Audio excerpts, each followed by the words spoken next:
Joining me now is writer and comic Michael Loftus. Michael, let's start with Whoopi Goldberg. She's denied having any involvement with Jeffrey Epstein after her name appeared in the files. Here she is on The View with her side of the story. In the name of transparency, can you put up my name is in the files. It says, Whoopi needs a plane to get to Monaco. John Lennon's charity, it should say Julian Lennon's charity, is paying for it. People are trying to turn me into, I wasn't his girlfriend.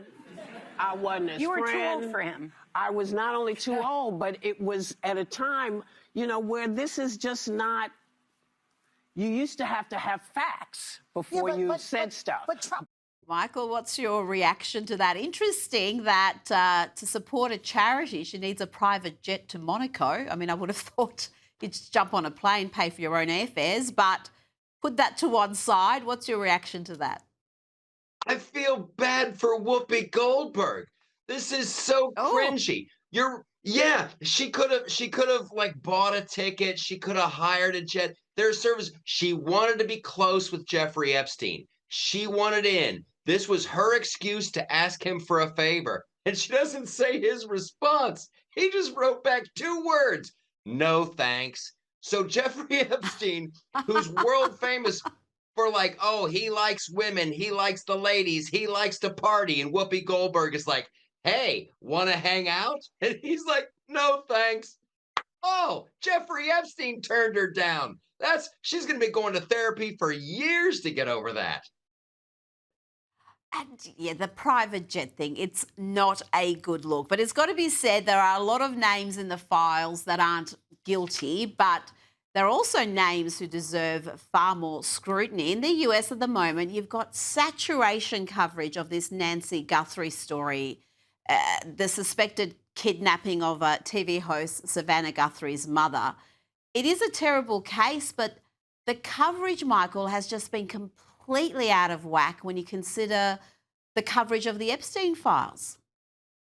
Yeah, this is like watching like a Penn and Teller routine. Like every magician does that misdirection thing. Hey, don't look over here. Look at this. And there's so much misdirection going on. There's going to be a beauty pageant at some point, and someone's going to get the Savannah Guthrie Glove Award.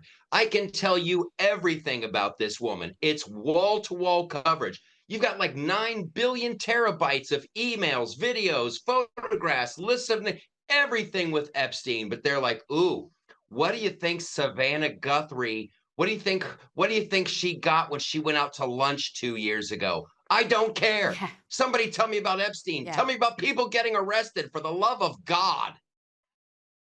Yeah, and there are people, I had a look at some of the comments that people are posting to media personalities or even mainstream media outlets when they update on this story, and they're saying enough. The coverage of this is too much.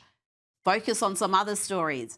Now, let's take a close look at one of those prominent individuals featured in the Epstein files. A private email from January 2015 between Jeffrey Epstein and a journalist has revealed that the man formerly known as Prince Andrew allegedly had consensual sex with Virginia Giuffre at least 3 times in 2001 when she was just 17.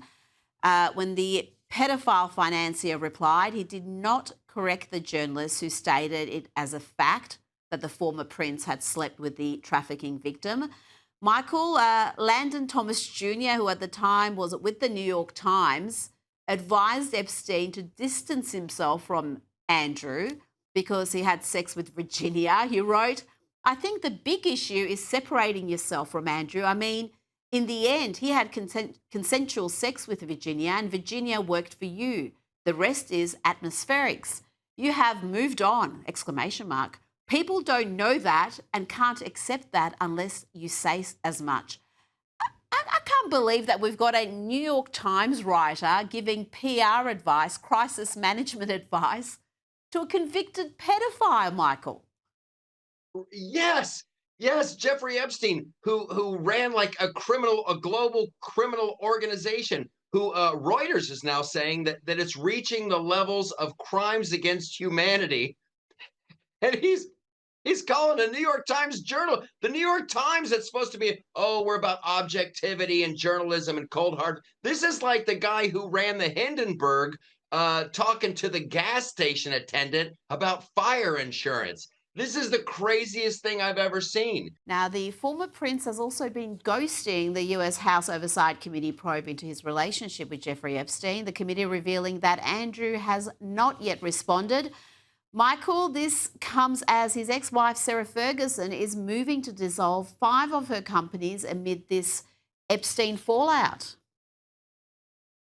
And Andrew better be, I'm sorry, the artist formerly known as Prince Andrew. Right now, he's just going by a symbol. It's a question mark because he hasn't responded to the U.S. government wanting to talk to him. Does this guy not watch the news? If the U.S. government wants to talk to you, you better show up because Trump will just go and Venezuela him. That we will pull a Nicolas Maduro on his pasty white butt, and he will show up.